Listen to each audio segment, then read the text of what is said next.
Qanday paytlarda jinlar insonlarning oldida bo'lishadi?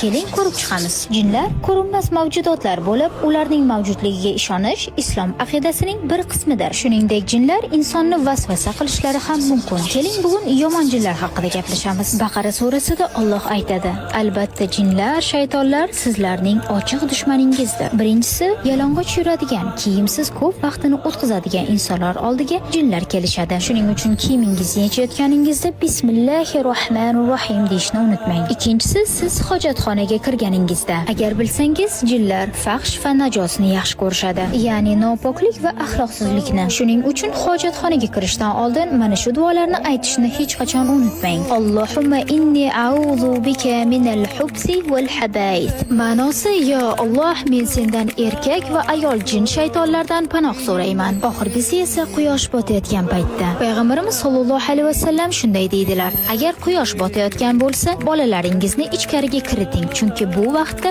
shaytonlar tarqaladi. Ulardan qo'rqmang va Allohga duo qiling.